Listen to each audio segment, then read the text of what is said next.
Item ಯಾವುದೇ ಇರಲಿ try ಮಾಡಿ ಆಚಿ ಚಿಕನ್ ಮಸಾಲಾ. ಎಸ್, ಮುಂದಿನ ಆಕಾಂಕ್ಷಿ ಅಥವಾ ಮುಂದಿನ ಹೆಸರು ನೋಡೋಣ. ಶರತ್ ಬಚ್ಚೇಗೌಡ, ಹೊಸಕೋಟೆ ವಿಧಾನಸಭಾ ಕ್ಷೇತ್ರ, ಒಕ್ಕಲಿಗ ಸಮುದಾಯದವರು.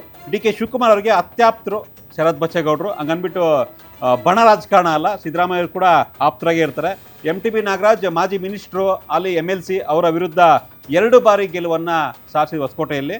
ಜೊತೆಗೆ ಒಕ್ಕಲಿಗ ಸಮುದಾಯದ ಯುವ ನಾಯಕ, ಪ್ರಭಾವಿ ಯುವ ನಾಯಕ ಅಂತ ಹೇಳ್ಕೊಬೋದು. ಜೊತೆಗೆ ಚಿಕ್ಕಬಳ್ಳಾಪುರ ಮತ್ತು ಕೋಲಾರ ಈ ಭಾಗದಲ್ಲಿ ಒಕ್ಕಲಿಗ ಸಮುದಾಯ ನೋಡಿಕೊಂಡ್ರೆ ಅದು ಯುವ ನಾಯಕರು ನೋಡಿಕೊಂಡಾಗ ಶರತ್ ಬಚ್ಚೇಗೌಡರ ಹೆಸರು ಮುಂಚೂಣಿಯಲ್ಲಿದೆ. ಅವರ ಹೆಸರು ಕೂಡ ಕೇಳಿ ಬರ್ತಾ ಇದೆ, ಅವ್ರಿಗೂ ಸಚಿವ ಸ್ಥಾನ ಕೊಡಬೇಕು ಅಂತ. ಸಹಜವಾಗಿಯೇ ಡಿ.ಕೆ. ಶಿವಕುಮಾರ್ ಅವರಿಗೆ ಅತ್ಯಾಪ್ತರಾಗಿದ್ದಾರೆ. ಅವರು ಲಾಬಿ ಕೂಡ ಮಾಡ್ತಾ ಇದ್ದಾರೆ, ಸಚಿವರು ಆಗೇ ಆಗ್ತೀನಿ ಅನ್ನೋ ಆಕಾಂಕ್ಷೆಯಲ್ಲಿದ್ದಾರೆ. ಈಗಾಗಲೇ ಬೆಂಗಳೂರು ಗ್ರಾಮಾಂತರ ಜಿಲ್ಲೆಯಿಂದ ಮುನಿಯಪ್ಪ ಆಗ್ಬಿಟ್ಟಿದ್ದಾರೆ. ಆಕ್ಚುಲಿ ಅವ್ರು ಕೋಲಾರ ಕೊಡಬೇಕಾಗಿತ್ತು.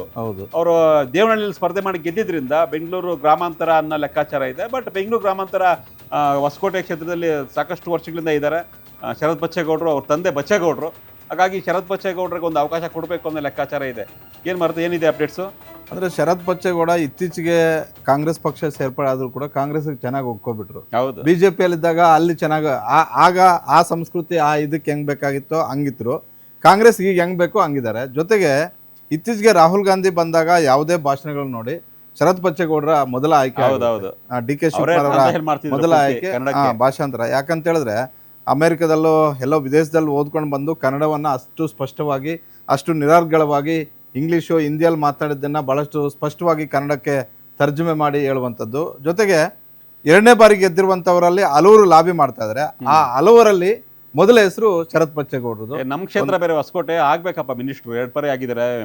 ನಿಮ್ಮ ಕ್ಷೇತ್ರ ಅಂತ ಆಗೋದು ಬೇಡ, ಆ ಒಂದು ಅರ್ಹತೆ ಇದೆ, ಆಗ್ಬೇಕು. ಯುವ ನಾಯಕರು ಅವಕಾಶ ಕೊಡಬೇಕು. ಯಾಕಂದ್ರೆ ಡಿ.ಕೆ. ಶಿವಕುಮಾರ್ ಹೇಳ್ತಿರ್ತಾರೆ ಹೊಸಬ್ರಿಗೆ ಅವಕಾಶ ಕೊಡಬೇಕು, ಫಸ್ಟ್ ಟೈಮ್ MLA ಆದ್ರೆ ಕೂಡ ಅಷ್ಟೊಂದು ಕೆಪಬಿಲಿಟಿ ಇದ್ರೆ ಮಿನಿಸ್ಟರ್ ಆಗಬೇಕು ಅಂತ.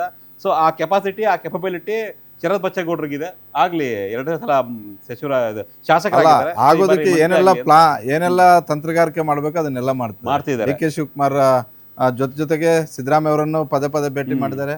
ಇಬ್ರು ಒಪ್ಕೊಂಡ್ರೆ ಬಹುತೇಕ ಆಗ್ಬೋದು. ಯಾಕಂತ ಹೇಳಿದ್ರೆ ಇವರಾದ್ರೆ ಬಹುತೇಕ ಕೋಲಾರ ಇವ್ರಿಗೆ ಉಸ್ತುವಾರಿ ಕೊಡ್ಬೋದು. ಓಕೆ, ದೆಹಲಿ ಮಟ್ಟದಲ್ಲೂ ಕೂಡ ಲಾಬಿ ಆಗ್ತಾ ಇದೆ ಅನ್ನೋ ಲೆಕ್ಕಾಚಾರ ಇದೆ. ನೋಡೋಣ ಏನಾಗುತ್ತೆ. ಶರತ್ ಬಚ್ಚೇಗೌಡರಿಗೆ ಈ ಬಾರಿ ಮಂತ್ರಿ ಆಗ್ತಾರಾ, ಅದೃಷ್ಟ ಸಿಗುತ್ತಾ ಅಂತ.